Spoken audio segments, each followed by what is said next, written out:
સુરત લોકસભા બેઠક પર કોંગ્રેસના ઉમેદવારનું ફોર્મ રદ થયા બાદ કુલ 9 ઉમેદવારો મેદાને હતા, જેમાંથી અપક્ષ સહિત 8 ઉમેદવારો પૈકી 7 ઉમેદવારો દ્વારા ફોર્મ પરત ખેંચી લેવામાં આવ્યા છે. હવે માત્ર એક ઉમેદવાર બાકી હતા. આ બસપાના ઉમેદવાર પેરેરાલ સુરત કલેક્ટર કચેરીએ પહોંચ્યા અને પોતાનું ઉમેદવારી પત્ર પરત ખેંચી લીધું. ભાજપના ઉમેદવાર સામે એક પણ પ્રતિસ્પર્ધી ઉમેદવાર નહીં હોય તેવી સ્થિતિમાં ભાજપના ઉમેદવારને બિનહરીફ જાહેર કરવામાં આવ્યા છે. આ સાથે લોકસભા ચૂંટણીમાં 2024માં સુરત દેશની પ્રથમ બિનહરીફ બેઠક બની છે. ગાંધીનગરની સિવિલ હોસ્પિટલમાં આગની ઘટના સામે આવી. મળતી માહિતી અનુસાર સિવિલ હોસ્પિટલના ગાયનેક વિભાગના ઓપીડીમાં આગ લાગી હતી. આગની જાણ થતાં ફાયર વિભાગની ટીમ ઘટનાસ્થળે પહોંચી અને આગ પર કાબુ મેળવવાનો પ્રયત્ન કર્યો હતો. આગની ઘટનામાં કોઈ જાનહાનિના સમાચાર નથી, પણ હોસ્પિટલમાં ધુમાડાના ગોટે ગોટા જોવા મળ્યા હતા. તમામ લોકોને સુરક્ષિત રીતે બહાર કાઢવામાં આવ્યા. આગ એસીમાં શોર્ટ સર્કિટને કારણે લાગી હોવાનું અનુમાન લગાવવામાં આવ્યું.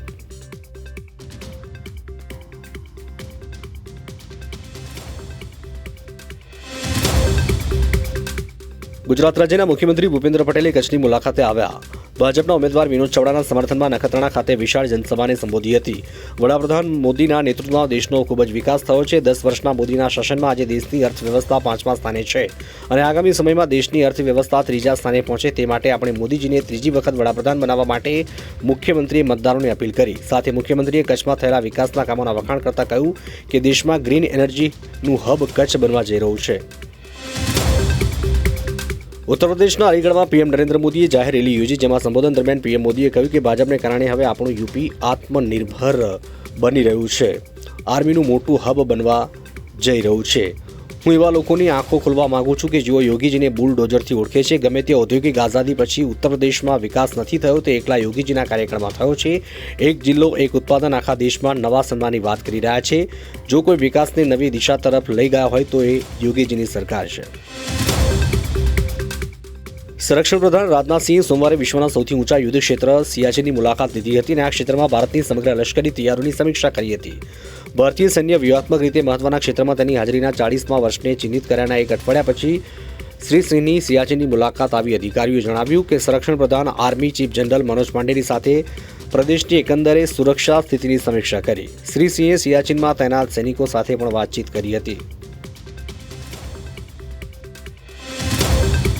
પશ્ચિમ બંગાળની મમતા બેનર્જી સરકારે વધુ એક ફટકામાં કોલકાતા હાઈકોર્ટે 2016માં ભરતી કરાયેલા 24,000થી વધુ સ્કૂલ શિક્ષકોની ભરતીને ગેરકાનૂની ગણાવી તમામને છૂટા કરવા અને નિયુક્તિથી આજ દિન સુધી જે પગાર આપવામાં આવે છે તે પરત વસૂલવા આદેશ આપ્યો હતો. પશ્ચિમ બંગાળ સ્કૂલ સર્વિસ કમિશન મારફત થતી શિક્ષક ભરતીમાં મોટા પાયે નાણાકીય લેવડ દેવડ થયા હોવાનું બહાર આવ્યું હતું. આ વિવાદ છેક હાઈકોર્ટ પહોંચતા જસ્ટિસ દેબાંશુની બનેલી ખંડપીઠે શિક્ષકોની તથા બિન શૈક્ષણિક સ્ટાફની કોરા OMR ટેસ્ટ પેપર પર ભરતી કરી હતી અને આ ભરતીએ હાઈકોર્ટને ગેરકાનૂની ઠેરવી છે.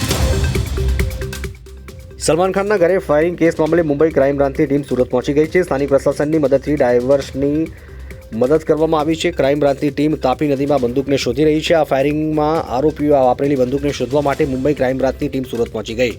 પૂછપરછ દરમિયાન આરોપીઓ ક્રાઇમ બ્રાન્ચને જણાવ્યું હતું કે ગુનો કર્યા બાદ તેઓએ બંદૂક સુરતની મોટી નદીમાં ફેંકી દીધી. મુંબઈ ક્રાઇમ બ્રાન્ચ દ્વારા ટૂંક સમયમાં જ અનમોલ વિશ્નોઈ વિરુદ્ધ લુકઆઉટ નોટિસ જાહેર કરવાની તૈયારી કરી રહી છે. આઈટી ફર્મે હાલમાં જ કર્મચારીઓને 5 દિવસ ઓફિસ આવવાનું કહ્યું હતું અને કંપનીએ કર્મચારીઓને વર્ક ફ્રોમ હોમ ઓફિસ અનિવાર્ય કરી દીધું હતું, પરંતુ તેમ છતાં પણ કેટલાક લોકો ઓફિસ આવતા ન હતા. દેશની દિગ્ગજ આઈટી કંપની TCSએ હવે એક નવો નિયમ કાઢ્યો છે. કંપનીની નવી પોલિસી અનુસાર જે કર્મચારીઓ ઓફિસ નથી આવ્યા તેમણે વેરિયેબલ પે એટલે કે ક્વાર્ટર બોનસ નહીં મળે. વેરિયેબલ પેનો લાભ લેવા માટે કર્મચારીઓની ઓફિસમાં હાજરી 60થી 75% વચ્ચે હોવી જરૂરી છે. જે કર્મચારીઓની હાજરી ઓફિસમાં 75%થી 85% વચ્ચે હશે તેમણે 75% વેરિયેબલ પે આપવામાં આવશે. સિંગાપુર અને હોંગકોંગમાં ભારતીય બ્રાન્ડ MDH મસાલામાં હાનિકારક તત્વો મળી આવ્યાનું બહાર આવ્યું. MDH અને એવરેસ્ટમાં મસાલામાં કેન્સરકારક તત્વો મળી આવતા સિંગાપુર અને હોંગકોંગે વાપર પ્રતિબંધ મૂકી દીધો છે.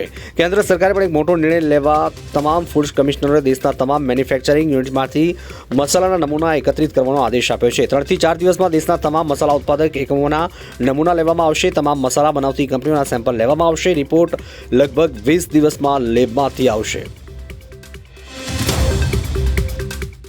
રાજ્યના લોકોને ગરમીથી આંશિક રાહત મળવાની હવામાન વિભાગ દ્વારા આગાહી કરવામાં આવી છે. આગામી 3 દિવસ તાપમાનમાં ઘટાડો થવાની સંભાવના વ્યક્ત કરાઈ છે. પવનની દિશા બદલતા ગરમીમાં આંશિક ઘટાડો થશે. છેલ્લા 24 કલાકમાં રાજ્યમાં સૌથી વધુ તાપમાન વલ્લભ વિદ્યાનગરમાં 41 ડિગ્રી નોંધાયું તો અમદાવાદમાં મહત્તમ તાપમાન 37.7 અને ગાંધીનગરમાં 37 ડિગ્રી તાપમાન નોંધાયું.